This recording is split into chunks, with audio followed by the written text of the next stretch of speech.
The development station causes nightmares for many, but hopefully today we're going to unpick that and show you some tips and tricks on how to get full marks on the development station.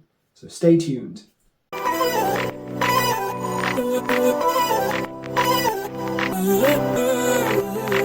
All right, so the development station. That's the station which causes a lot of worry in probably the most amount of candidates.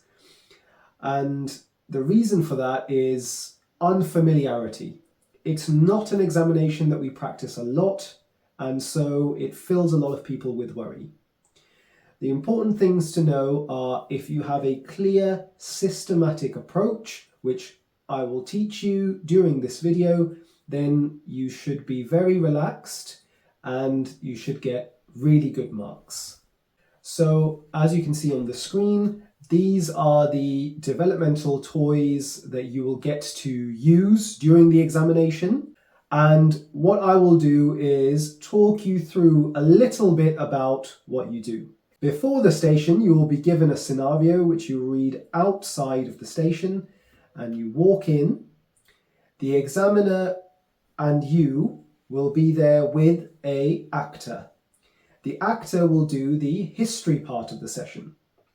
With the history part of the station, the important points to consider with the history are as follows. Is the child in any pain? Has the relative noticed any concern with the vision or hearing of the child? Does the child have any difficulty with toileting or going up and down the stairs? Is there any consanguinity? Is English the first spoken language of the house? The relevant antenatal and perinatal history? And finally, are there any social services involvement with the child? These 8 questions are extra questions that you need to focus on during the developmental history. And these are the ones that are going to give you a little bit of a clue as to what the diagnosis could be and also where the developmental delay may be. And then we move on to the examination part. So you've already seen the developmental toys that are being used. So I'm going to break down for you the 4 different developmental domains that you will be using to ascertain the developmental age of the child. Gross motor, fine motor, speech and language, and social.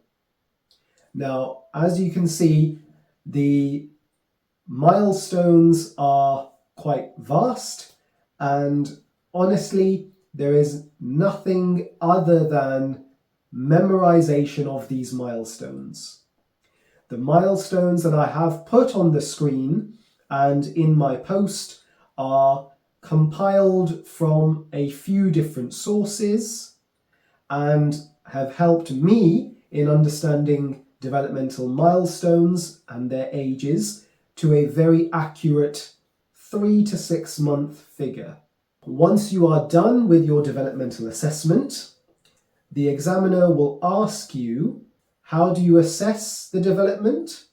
You will ask the examiner, I am giving the child a pen and paper. Can the child draw a vertical line like I am doing? Can the child copy a circle like I am doing? I am asking the child to do a 3-step instruction. Is the child able to follow this 3-step instruction? These are the kind of things based on the developmental milestones that you will be able to use to try and get the developmental age of the child from the examiner. Now, at the end of this assessment, you will have to guess as to what the developmental age is. And the recommendation is, below 1 year, you can guess at the developmental age within 3 months. After 1 year, you can guess the developmental age between 6 months. So you can give a range, and that is completely acceptable. For example, under 1 year old, the child is between 6 and 9 months. And over 1 year, the child is between 2 and 2.5 years. Once we have given the developmental age of the child to the examiner will ask us again 2 basic questions. The first question is, how would you investigate this delay? Investigations are always divided into bedside, blood tests, imaging, and others. So bedside investigations will be height, weight, head circumference, and of course taking a full history and undertaking a full examination. Blood tests include urea and electrolytes, liver function tests. These are both a marker of residual health. Also suggested to be done are nutritional bloods, which include the vitamins and minerals, a metabolic panel screen, if there are any features of dysmorphism, and genetics blood tests. Genetics blood tests will specifically be looking at both karyotype and microarray. A microarray will be most useful in delineating genetic abnormalities that can cause developmental delay. And finally, with imaging, would be an MRI of the brain. The second question the examiner will ask you will be about the management of the child. Again, management is broken down into 4 sections: acute management, chronic management, school and social, and family. So the acute management will again, of course, be an A to B assessment and perhaps giving the child any visual or hearing aids that they require. Chronic management, so this is where your MDT approach will come in, multidisciplinary team approach.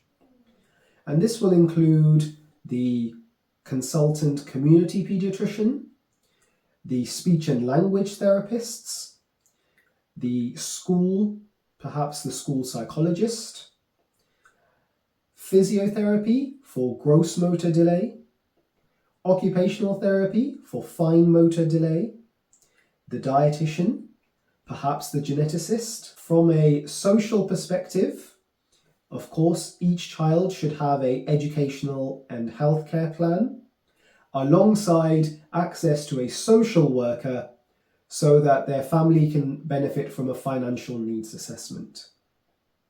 And finally, the family should be given a leaflet about the condition. They should also be told about any red flag symptoms within the condition, and also they should be referenced to the contactafamily.org, which is an online family support group connecting families with children who have the same problems. So that, in a nutshell, is how to score full marks on your developmental assessment.